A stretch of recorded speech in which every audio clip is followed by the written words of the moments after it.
pekerjaan lagi yang masih belum kita selesaikan, ucap Jayabaya. Semua kini menunggu Jayabaya untuk melanjutkan. Kita belum mendapatkan rangsang Gomuda. Orang itu tidak ada. Aku sudah memperoleh keterangan itu.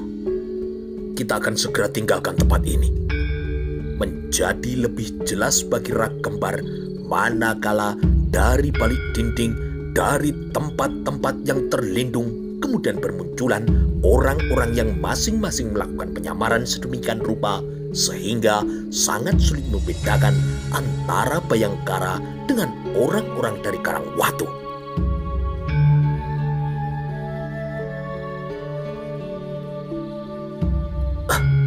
Aku bagaimana? Tanya Rak Kembar dengan gugup. Akan tetapi para Bayangkara tidak mempedulikannya. Dengan gesit, pasukan khusus Bayangkara menuntaskan pekerjaannya yang masih tersisa kini. Menggunakan batu titikan, sebuah obor kini dinyalakan. Obor kecil adalah teman, namun api besar bisa menjadi sebuah bencana. Demikianlah ketika api itu dilemparkan ke atap pendopo, bibit api kemudian menyala yang nantinya menjadi dahono yang berkobar siap untuk meluluh lantakkan bangunan itu. Bibit api juga ditebar di atas bangsal. Sebagaimana di bangunan induk, bangsal panjang yang beratap rumbia itu juga kini mulai terbakar. Seorang Bayangkara hanya membutuhkan satu ayunan pedang untuk menumbangkan bendera yang dikibarkan di halaman.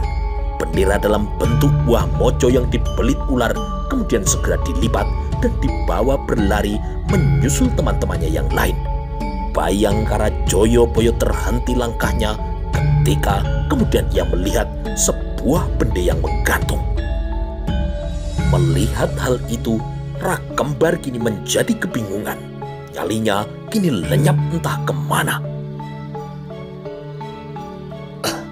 Sembunyi, perintah Rak Kembar kepada para anak buahnya. Perintah itu kemudian segera diterjemahkan dengan baik. 10 orang anak buahnya kini berlarian untuk mencari tempat bersembunyi. Ada yang melarikan diri sejauh-jauhnya, namun ada pula yang bersembunyi tidak jauh dari tempat itu. Rak Kembar sendiri memilih di belakang sebuah batu besar sebagai tempat berlindungnya. Sebenarnya lah, api yang membakar bangunan pendopo dan bangsal di Karangwatu itu mengagetkan. Anak buah dari Raden Panji Rukmamurti yang tengah melakukan baris pendem kini terkejut melihatnya. Rumah kita terbakar. Lihat itu. Salah seorang dari mereka kini berteriak. Apa artinya ini? Kekagetan melihat api yang berkobar membakar sarang mereka rupanya adalah baru awal dari kekacauan yang kemudian terjadi selanjutnya.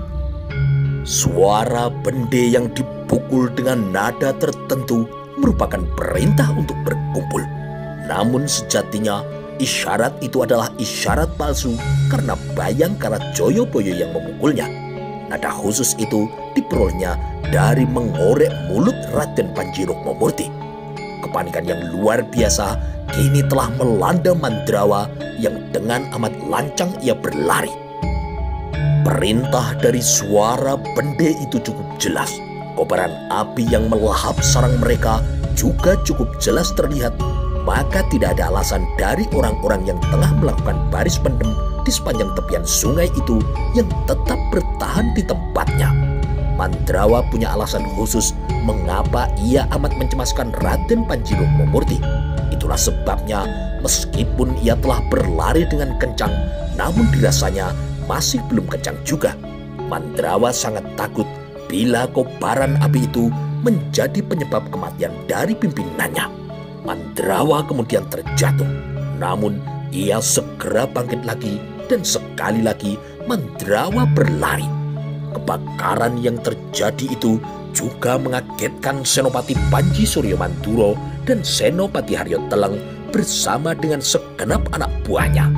Mereka melihat orang-orang di balik pagar yang bergerak. Orang-orang itu bahkan kini berlarian meninggalkan tempat persembunyian mereka. "Ada apa itu?" tanya Panji Suryomanturo. "Mengapa mereka berlarian seperti itu?" "Apapun yang terjadi di sana, inilah saatnya buat kita. Jadi harus menunggu apa lagi?" jawab Senopati Haryo Teleng. Pendapat dari Senopati Haryo Teleng benar adanya, karena sama sekali tidak ada perlawanan ketika sungai itu diseberangi. Seseorang yang terperosok ke lubang jebakan kini menjadi peringatan bagi yang lain untuk mereka berhati-hati. Senopati Haryo Teleng dan Senopati Panji Suryomanturo tidak main-main dalam melakukan penyerbuan itu. Setelah mereka mencapai lapangan yang luas, sebuah gelar perang disiapkan dalam bentuk Tiratometo. Ketika gelar perang yang berbentuk gajah itu siap mengamuk dan telah siap dengan sempurna, bisa diyakini akan lumbatlah kekuatan yang mencoba untuk menghadangnya. Sangkakala kini ditiup dengan nada yang melengking panjang, disambut dengan sorak-sorai yang mengagetkan Mandrawa. Juga suara itu mengagetkan segenap penghuni Karangwatu. Bumi bagai berderak ketika para prajurit yang sempurna dalam siaga itu kemudian bergerak, karena mereka berjalan sambil menghentakkan kaki mereka ke tanah secara bersama dan berirama. Yang terjadi kemudian bagaikan gajah yang melawan pelanduk. Malam kini telah berada di puncaknya, bergerak menuju ke wilayah pagi. Apapun yang terjadi, sang waktu tidak pernah peduli. Waktu bersifat mutlak, menggilas apa saja untuk berlalu, untuk melapuk dan membusuk menjadi onggokan masa silam. Tidak ada yang abadi, semua berubah. Yang muda menjadi tua, yang hijau lalu menguning. Berubah, semua berubah, tidak ada yang abadi.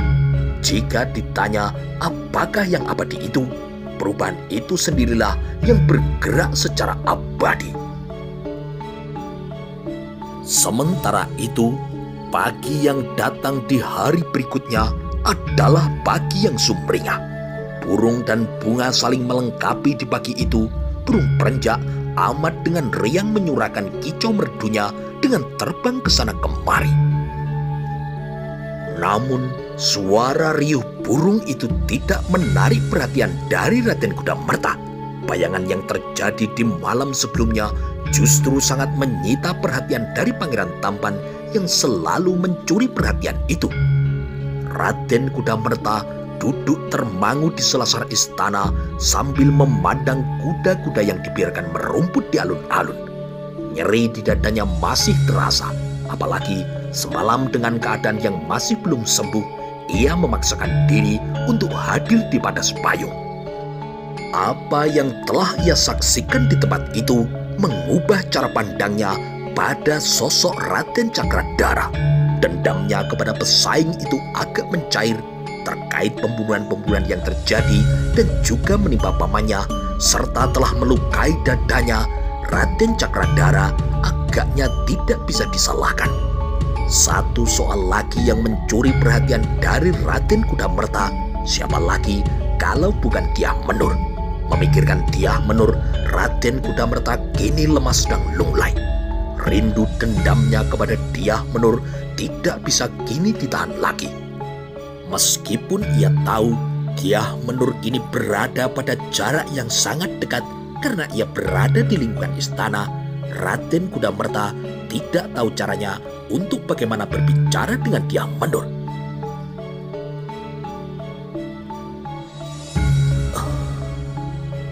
Aku tidak bahagia dengan keadaan ini. Aku benar-benar tersiksa. Apa salahnya aku membatalkan perkawinanku? Tidak seharusnya aku silau oleh kedudukan sebagai suami seorang ratu. Raden Kudamerta kini mengeluh. Raden Kudamerta yang melamun itu terkejut manakala seorang emban kini datang mendekat membawa nampan. Tanpa banyak bicara dan bahkan melakukannya sambil menunduk, emban itu kemudian meletakkan minuman dan beberapa jenis buah-buahan ke atas meja. emban itu melaksanakan tugasnya dengan menunduk. Tidak sekalipun ia menengadah untuk memberi kesempatan Raden Kudamerta membaca raut mukanya. Raden Kudamertalah yang kemudian kini kebingungan. Raden Kudamerta nyaris saja menyebut nama emban itu, tetapi beban yang demikian berat itu harus disembunyikannya rapat-rapat. Mulutnya terkunci. Hasrat tidak sekedar memanggil itu harus ditahan dengan sekuat tenaga karena Dyah Wiyat berada di ujung tempat itu pula tengah sibuk membaca kakawin tulisan seorang empu yang hidup pada masa Singosari. Kesibukan yang harus ia lakukan selanjutnya adalah berusaha dengan sekuat tenaga mengikat jantungnya agar tidak bergerak dengan liar. "Silakan Raden." Emban itu mempersilahkan. Raden Kudamerta menelan ludah. Denyut jantungnya kini bagaikan akan berhenti. Tentu karena emban itu adalah istrinya. Emban Sekar Tanjung atau Dyah Menur Hartiningsih adalah satu nama. Bahkan jika ia mengganti nama 1000 kali sehari pun baginya akan tetap sama. Dyah Menur adalah istrinya. Dyah Menur yang telah memberi arti kebahagiaan sejati. Sebaliknya, jika ada nama Dyah Menur namun dia adalah orang lain, maka tidak ada gunanya. Demikian pula andai kata Sekar Kedaton Raja Dewi Maharajasa mengganti namanya menjadi Dyah Menur, tidak berarti ia bisa hadir dengan rasa dan pesona yang sama seperti Dyah Menur istrinya. Raden Kudamerta akan bangkit sambil mencari kesempatan untuk berbicara, namun sekali lagi dan sekali lagi peluang itu tertutup. Peluang itu belum ia dapat. Bersandiwara, bersikap seolah tidak saling mengenal, sungguh sangat berat dan menyakitkan. Raden Kudamerta kini memperhatikan jejak langkah istrinya. Dyah Menur yang mendekat Sekar Kedaton Dyah Wiyat kini bersimpuh tidak jauh dari Sekar Kedaton itu. Senyum Dyah Wiyat adalah senyum yang resik, senyum yang ramah tanpa sedikit pun merendahkan. Namun dengan suka hati, Dyah Menur menempatkan diri pada derajat yang lebih rendah. Dyah Menur telah dengan rela untuk tidak berdiri sama tinggi.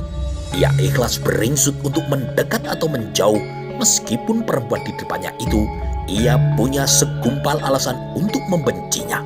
Bagaimana tidak? Karena ia telah merebut suaminya. "Mohon ampun Gusti, hamba menghadap. Barangkali Gusti Putri berkenan untuk memberi perintah kepada hamba." Sekar Kedaton yang tengah larut pada kakawin yang dibacanya kemudian berbalik menatapnya.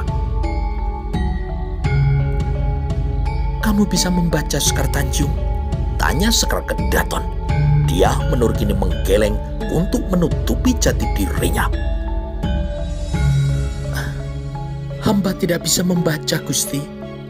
Dyah Wiyat sangat terpengaruh oleh jawaban itu. Bahkan ternyata untuk bisa membaca atau menulis ada yang tidak mendapat kesempatan untuk menguasainya. Padahal ada banyak hal yang didapat, dipelajari, dan juga diperbincangkan dari kitab yang dipegangnya. "Kau juga tidak bisa menulis?" ulang Dyah Wiyat. "Hamba tidak bisa menulis. Waktu kecil tidak ada orang yang mengajari hamba untuk menulis Gusti.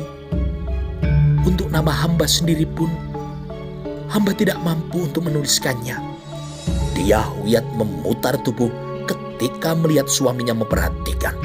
Dyah Menur Hartiningsih kini merapatkan kedua telapak tangannya dalam sikap menyembah. Melalui sikapnya itu, Dyah Menur meminta perhatian. "Mohon ampun Gusti, hamba mohon izin untuk menemani emban Prabu Rasmi berbelanja ke pasar," kata Dyah Menur yang kini terbiasa dengan panggilan Tanjung. "Berbelanja?" ulang Dyah Wiyat. "Hamba Gusti," jawab Dyah Menur. Wajah Sekar Kedaton kini mendadak berbinar. Sebuah gagasan kini meletik di kepalanya. "Bagus, aku ikut," kata Dyah Wiyat. Dia menurut terkejut menghadapi kehendak dari Dyah Wiyat yang tidak terduga itu. Namun keinginan Sekar Kedaton tidak mungkin dicegah karena yang demikian telah menjadi sifatnya.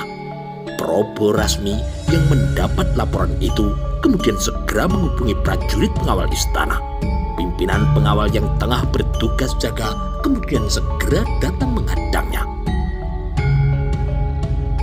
"Mohon ampun Gusti," prajurit itu menyembah. "Ada apa Ki Lurah?" balas Dyah Wiyat. "Apakah Gusti benar-benar akan pergi ke pasar?" Raja Dewi Maharajasa kini menarik nafas sedikit agak larut. Baru saja keinginan itu terlontar, dalam waktu yang cepat para prajurit pengawal istana telah tahu. "Tidak bisakah aku dibebaskan sekejap saja?" tanya Sekar Kedaton. "Tidak boleh Gusti. Untuk sementara, karena keadaan belum aman. Gusti Putri harus berada dalam pengawalan atau belum perlu pergi kemana-mana.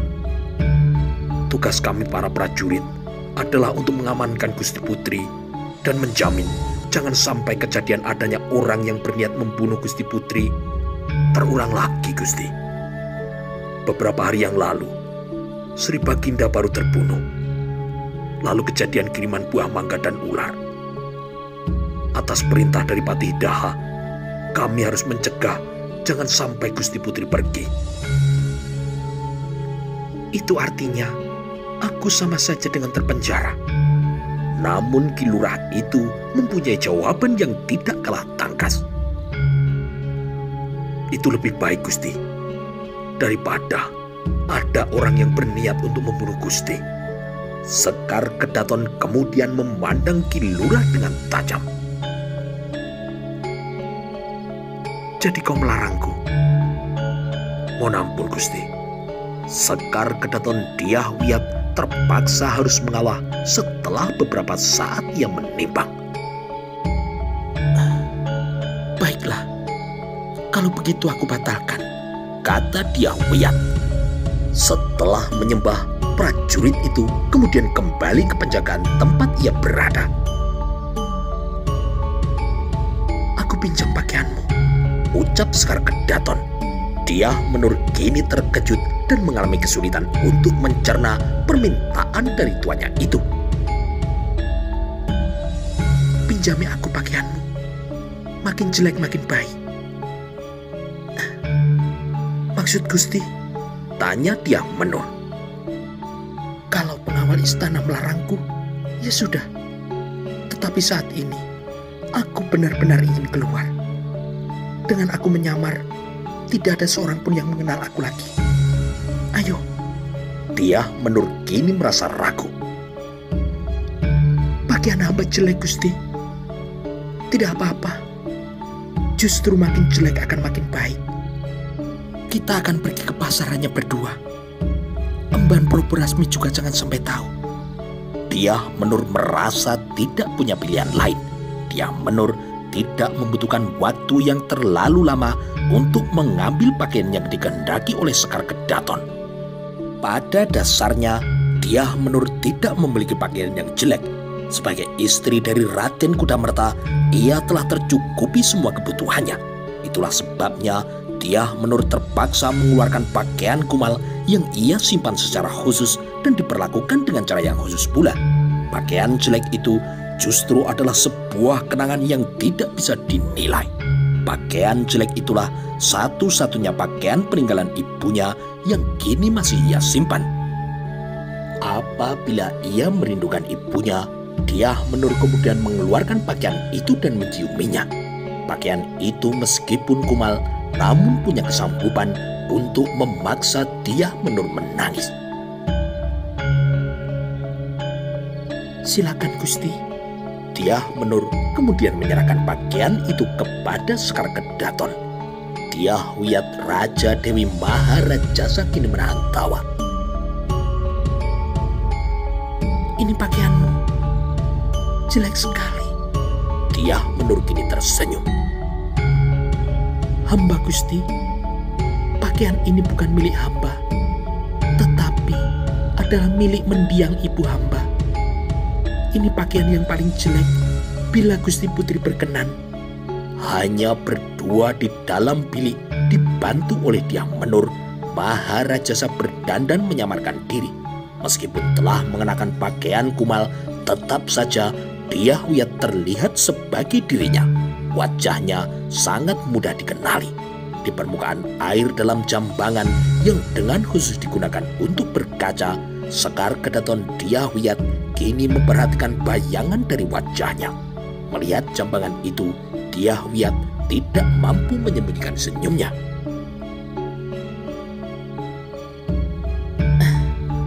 Meskipun dengan dandanan seperti ini, orang akan masih saja mengenaliku, kata Dyah Wiyat.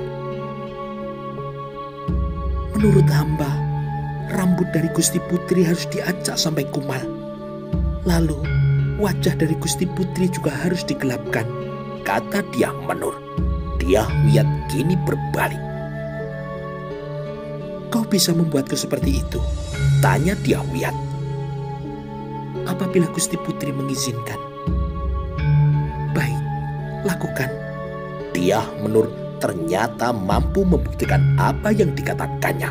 Menggunakan peralatan bersolek yang ada, diantaranya celak penghitam tepi mata dan memanfaatkan bunga pacar banyu, maka berubahlah wajah Dyah Wiyat menjadi sosok lain yang sama sekali tidak dikenali. Dyah Wiyat berniat kini untuk melihat bagaimana perubahan dari wajahnya. Di permukaan air dalam jambangan, namun Dyah Menur mencegah ia untuk melakukan itu. Jangan Gusti. Gusti pakai ini. Apa ini? Cermin Gusti Putri. Sekar Kedaton kini terkejut. Benda yang bernama cermin itu ia sudah pernah mendengar ceritanya, tetapi ia belum pernah melihat wujudnya. Dengan benda itu, Dyah Wiyat memperhatikan pantulan dirinya sendiri. Dyah Wiyat terbelalak karena seumur-umur itulah untuk pertama kalinya ia bisa melihat wajahnya dengan amat jelas. Jagat Dewa Batara. Kenapa Gusti? Benda ini adalah cermin bukan? Benar Gusti. Dyah Wiyat kini membolak-balikan benda yang bernama cermin itu dengan segenap rasa takjub yang dimilikinya. Jawaban atas rasa penasarannya kini diperolehnya setelah sekian lama bertanya-tanya.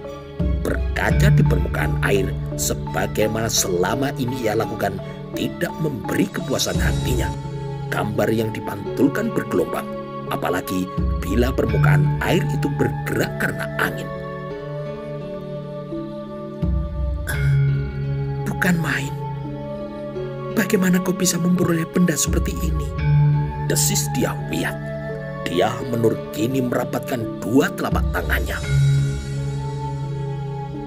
Cermin itu adalah pemberian dari mendiang suami hamba yang membeli dari orang mancanegara yang berlayar di Laut Jawa Gusti. Jawaban itu ternyata membuat Dyah Wiyat kaget. Mendiang suamimu? Jadi kau sudah bersuami? Dyah Menur kini menghela nafas agak panjang. Ia sudah mati Gusti. Dyah Menur kini menambah. Hening yang mengalir itu kemudian dimanfaatkan Dyah Wiyat Raja Dewi Maharajasa untuk melanjutkan rasa kagumnya terhadap benda yang bernama cermin itu. Bagi Dyah Wiyat, cermin benar-benar benda yang amat berharga, bahkan jauh lebih berharga dari emas ataupun perak. Di dalam hati kemudian segera muncul keinginannya untuk bisa memiliki benda itu, ditukar dengan nilai berapapun ia mau. Ternyata wajahku jelek, kata Dyah Wiyat yang tidak bisa menyembunyikan tawa renyahnya. Jika coreng-moreng di wajah Gusti Putri dibersihkan, maka Gusti Putri akan menjadi cantik kembali, balas Dyah Menur. Boleh aku beli benda ini? Tanya Dyah Wiyat berbelok dengan tiba-tiba. Tidak usah dibeli. Hamba persembahkan cermin itu untuk Gusti Putri. Begitu senangnya Dyah Wiyat menerima hadiah itu, yang kemudian menyebabkannya tanpa keraguan Dyah Wiyat mendekap Dyah Menur dan memeluknya. Dengan hati-hati, benda yang bernama cermin itu kemudian disimpan dalam kotak kayu berukir dalam lemari, yang di tempat itu pula Dyah Wiyat menyimpan berbagai perhiasan yang menjadi miliknya. Ayo kita berangkat, Kata Dyah Wiyat. Sebentar Gusti, hamba akan menambah warna hitam di gigi Gusti Putri. Dyah Wiyat Raja Dewi Maharaja tertawa terkial-kial ketika menggunakan warna hitam Dyah Menur untuk mengubah tampilan giginya menjadi keropos. Aku benar-benar berubah. Kali ini, aku yakin tidak ada seorang pun yang mengenali aku, kata Dyah Wiyat sambil dengan amat takjub terus memandang bayangannya di permukaan cermin. Sungguh tidak ada yang menyangka, bahkan prajurit yang menjaga pintu belakang istana kiri pun tidak menyangka. Mereka mengira dua perempuan yang berkalung samir itu adalah abdi dalam istana. Bila mereka tahu salah seorang dari perempuan itu adalah Sekar Kedaton, boleh jadi mereka pasti akan pingsan. Keamanan Sekar Kedaton adalah tanggung jawab dari mereka. Gajah Mada yang menjalankan tugas sebagaimana seorang panglima telah menekankan agar para prajurit benar-benar menjaga keselamatan dari Sekar Kedaton.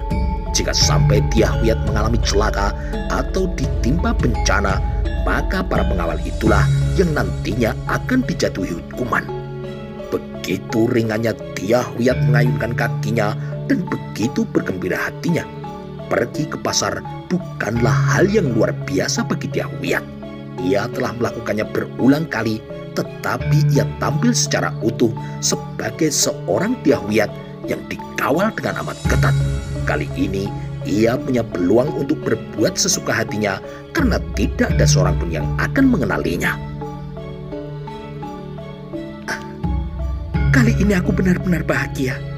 Dengan lugas, Dyah Wiyat kini meletupkan isi hatinya. Bukankah Gusti Putri saat ini sebenarnya tengah bahagia? Dyah Wiyat yang mengayun langkah lebar itu kemudian menyempatkan diri untuk menoleh. Maksudmu?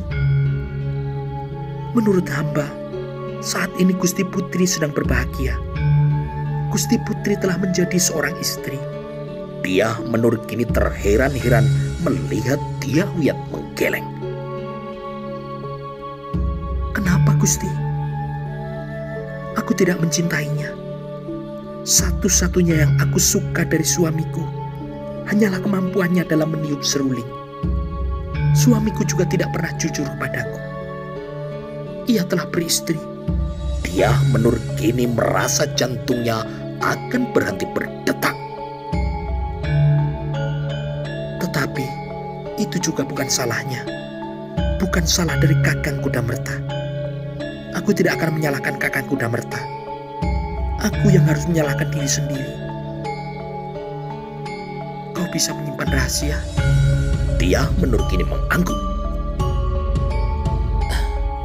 Sebenarnya ada lelaki lain yang amat kucintai. Ia adalah orang yang sangat aku cintai, dan kepadanya aku berharap akan bisa merasakan indahnya hidup.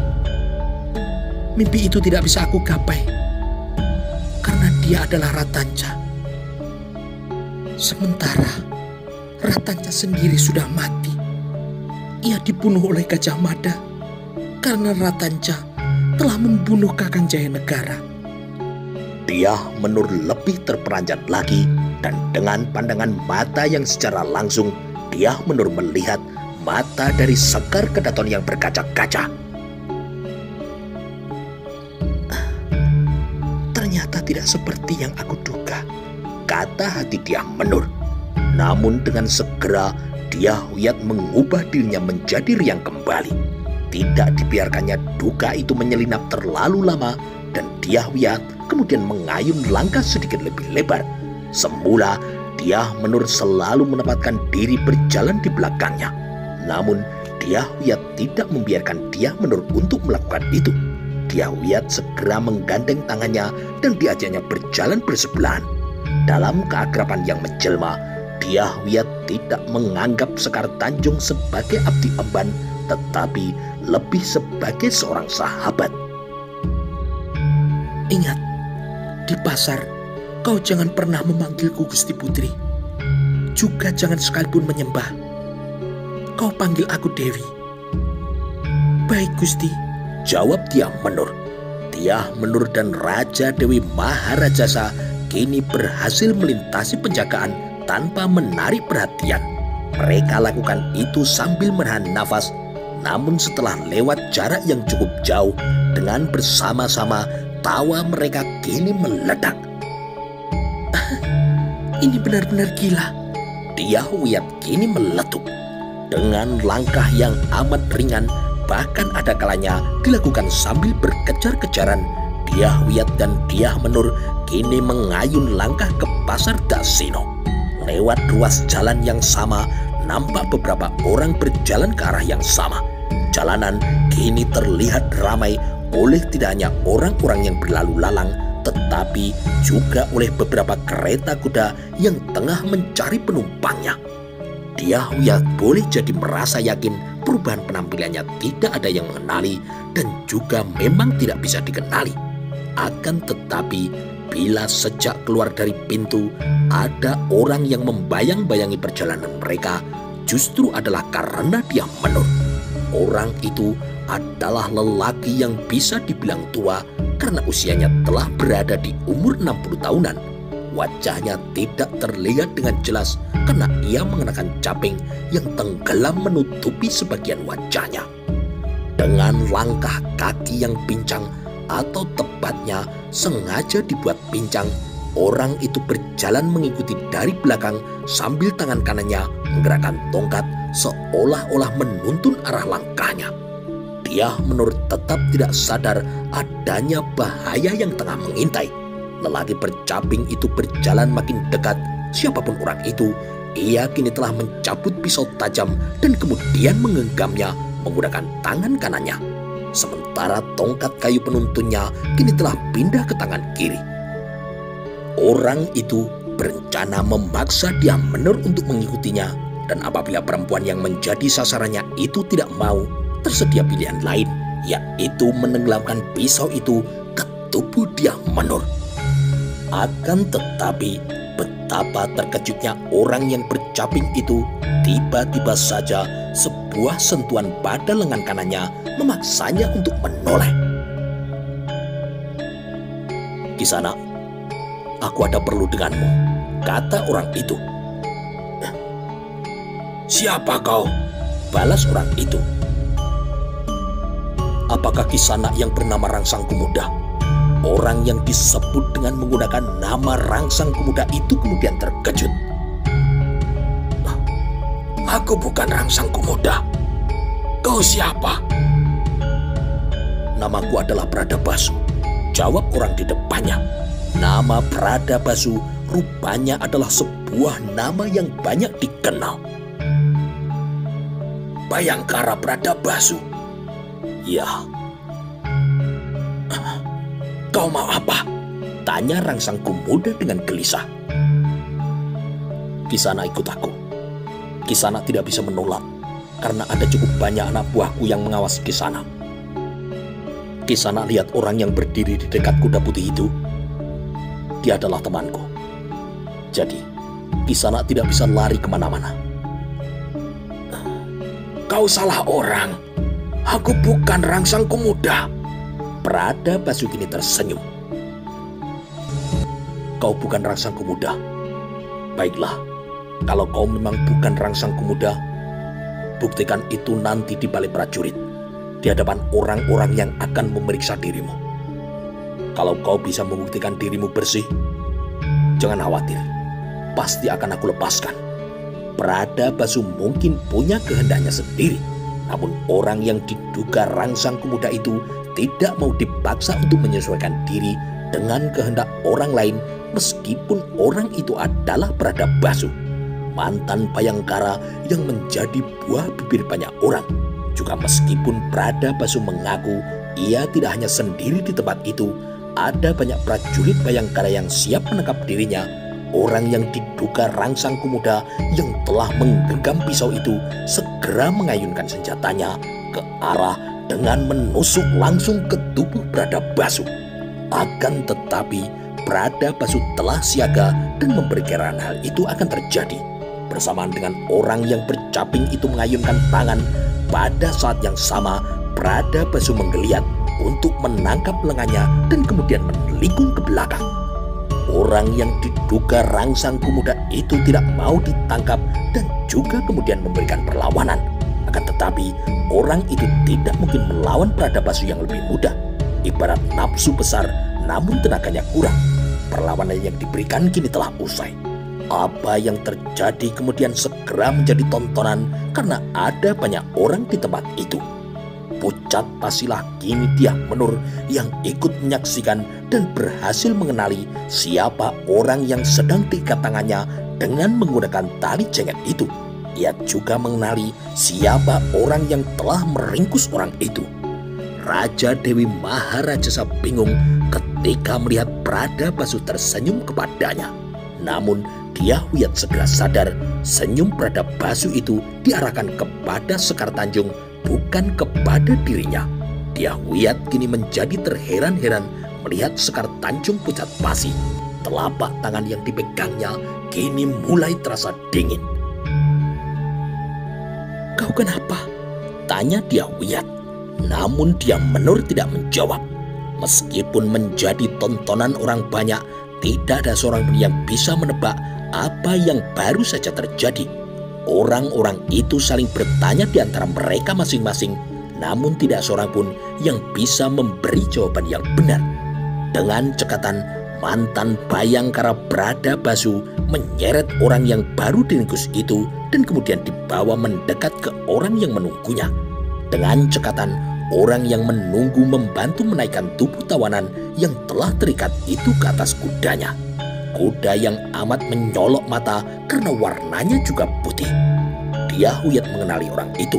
Matanya kini terbelalak. Tidak mungkin dia.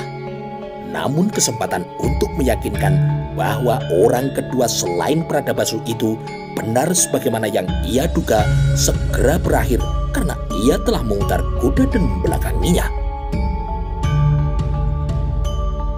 "Akan kau bawa langsung ke balai prajurit?" bertanya Bradabasa. Penunggang kuda putih itu namun tidak sedang berjubah putih kini menggeleng. "Aku pinjam dulu. Akan kuhajar dulu sampai berantakan untuk mengurek keterangan dari mulutnya," jawab orang itu. Bradabasa tertawa sambil melambaikan tangan saat penunggang kuda putih itu membawa kudanya berderap ke arah selatan untuk kemudian menghilang karena ia membelok ke barat. Bradabasa yang melambaikan tangan itu tiba-tiba berbalik dan masih melambaikan tangan. Dyah Wiyat yang membalas kini terkejut karena bukan pada dirinya lambaian tangan Bradabasa itu ditujukan, tetapi lambaian itu ditujukan kepada Sekar Tanjung yang tengah menemaninya. Bradabasa berlari dan kemudian melompat ke atas kudanya. Sejenak setelah itu, debu mengepul ditinggalkan kuda yang melesat membawa Bradabasa ke arah lain. "Kau mengenal Bradabasa?" bertanya kini Dyah Wiyat. Dyah Menur Sekar Tanjung kini mengangguk. "Lalu, siapa orang yang ditangkap tadi?" lanjut Dyah Wiyat. Dyah Menur Sekar Tanjung tentu mengenali orang yang diringkus itu adalah Rangsang Pemuda. "Aku tidak tahu." Akan tetapi kejutan berikutnya datang. Orang-orang yang berbelanja di pasar kini berhamburan ke tepi jalan untuk melihat siapa yang akan lewat. "Para Bayangkara, dari mana mereka itu?" teriak seseorang. Derap sekitar 20-an ekor kuda tentulah sangat riuh. Dari dandanannya atau dari umbul-umbul yang dibawa langsung bisa diketahui mereka adalah orang-orang dari pasukan khusus Bhayangkara. Namun yang membuat semua orang yang menonton terheran-heran adalah wajah segenap Bhayangkara itu telah dihitamkan dengan laras. Lambaian tangan penuh persahabatan yang diberikan para Bhayangkara itu berbalas. Sementara yang paling menarik perhatian di antara para Bhayangkara itu ada seekor kuda yang ditunggangi 2 orang. Salah satunya terikat tangannya di belakang. Orang itu pun juga dihitamkan wajahnya. Yang aku dengar dari prajurit, Gajah Mada telah memerintahkan kepada pasukan Bhayangkara untuk menggempur gerombolan penjahat di Karangwatu. Dyahuyat kini berbisik. Sekar Tanjung kini mengerutkan kening. Penyebutan nama Karangwatu telah menyita perhatiannya. Sekar Tanjung mengetahui nama itu. Bahkan ia pernah dipaksa untuk ikut ke tempat itu. Akan dibawa kemana tawanan itu, Gusti? Bisik Sekar Tanjung. Bagaimana kalau kita batalkan saja rencana kita untuk berbelanja? Kita bisa melakukannya lain kali. Kita pergi ke balai prajurit untuk menyaksikan apa yang telah terjadi. Baik, Gusti. Aku sependapat dengan Gusti, jawab Sekar Tanjung. Jarak pasar Daksina dan balai prajurit bukanlah jarak yang pendek dan pasti tidak secepat naik kuda. Dyahuyat kemudian segera melambaikan tangan kepada seorang kusir kereta kuda yang datang mendekati mereka. Antar kami ke balai prajurit, kata Dyahuyat tanpa menawar. Kereta kuda yang lazim disebut dokar atau andong itu kemudian melaju.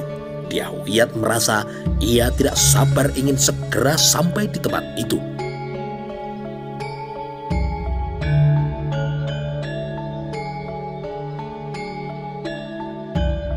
Balai prajurit kini terdengar riuh. Berita mengenai tertangkapnya pimpinan orang-orang yang berniat melakukan makar itu dengan cepat menyebar. Ketika melintas pasar Daksina, prajurit Bhayangkara yang membawa pulang pimpinan pemberontak yang tertangkap di Karangwatu itu, dengan segera berita itu kemudian menyebar ke penjuru kota. Lebih-lebih ketika hari merambat siang, tawanan dalam jumlah yang lebih banyak diangkut dengan menggunakan kereta kuda menuju ke kota raja di bawah pengawalan gabungan pasukan Jolopati dan Sabubayu. Menurut kabar, yang tertangkap sebenarnya lebih banyak lagi, namun masih menempuh perjalanan dengan berjalan kaki. Patih Daha Gajah Mada yang tengah berada di Ontowulan saat mendapat laporan beberapa dari Lembu Bulung. Bhayangkara Gagak Bongol yang memimpin kerja besar pencandian serta pengerjaan jaya negara di beberapa tempat sekaligus itu kemudian ikut menyimak pembicaraan antara Gajah Mada dan Lembu Bulung, termasuk Bhayangkara Gajah Geneng serta Macan Lewong yang kemudian datang menyusulnya. Dengan ringkas dan jelas, Lembu Bulung menuturkan apa yang terjadi. Begitulah Kakang. Dalam penyergapan itu, kami berhasil menangkap Raden Panji Rukmamurti yang menjadi pimpinan gerakan makar itu. Namun, kami tidak berhasil menangkap Rangsang Komoda, kata Lembu Bulung. Tidak apa-apa. Rangsang Komoda atau Pakering Suramurda sudah mati. Semalam kami hampir berhasil menyergapnya hidup-hidup. Tetapi ada orang yang tidak dikenal mendahului melepas anak panah. Siapa pembunuhnya masih gelap gulita. Lalu, siapa Raden Panji Rukmamurti itu?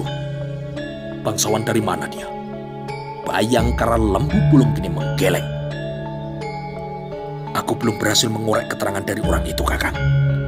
Ia lebih banyak membuka mulutnya dan tidak mau berbicara sepatah kata pun. Sekejap kemudian, Macan Lewong meminta perhatian. Kakang, ada sebuah keterangan yang ingin aku sampaikan. Baru saja masuk sebuah laporan kepadaku. Pradabasu telah berhasil menangkap orang yang diduga sebagai Rangsang Komoda di pasar Daksina. Gajah Mada kini mencuatkan alis. Rangsang Komoda? Ya, Gajah Mada kini terlihat berpikir keras menghubungkan berbagai keterangan yang telah diketahuinya. "Kau mampir ke Bali Gringsing?" Macan Lewong mengangguk. "Bagaimana keadaan dari Gajah Enggon?" Berpikir tentang Gajah Enggon, Bayangkara Macan Lewong sungguh merasa sangat prihatin. "Tidak ada perubahan, Kakang. Tadi aku sempat mampir dan melihat ia masih berbaring dengan ditunggui oleh Nyai Lengger." Lembu Pulung kini batu untuk menyela perhatian. "Sebaiknya Kakang segera melakukan pemeriksaan terhadap orang-orang yang telah kita tangkap itu. Sidang untuk pemeriksaan mereka menurutku perlu untuk diselenggarakan sekarang juga," kata Lembu Pulung. Gajah Mada mengangguk. Gajah Mada yang duduk di atas bangku kayu kemudian segera bangkit menyempatkan memperhatikan geliat kerja keras yang tengah berlangsung itu. Semua orang, tidak ada yang tidak bersimbah peluh. Semua berkeringat, semua bekerja dengan riang dan gembira. Sang Prajaka yang terselip di antara lalu lalang banyak orang, bocah lasak, anak angkat dari Bayangkara Gagak Bongol itu tengah sibuk dengan dunianya sendiri. Dunia angan-angan yang di sana ia tidak peduli pada apapun yang terjadi di sekitarnya. Bila bocah itu memandang ke satu titik, petir sekalipun tidak akan menggeser arah pandangnya. "Bagaimana dengan keadaan bocah itu, Bongol?" tanya Gajah Mada. "Tidak ada masalah, Kakang. Aku bisa mengatasinya. Kini, akulah yang kesulitan untuk melepas perhatianku kepada bocah itu." Gajah Mada kemudian menepuk-nepuk pundak Gagak Bongol sebelum ia berpamitan pergi untuk meninggalkan Ontowulan. Orang-orang yang bekerja keras di makam itu serentak melambaikan tangan ketika rombongan kuda itu berderap menuju ke balai prajurit.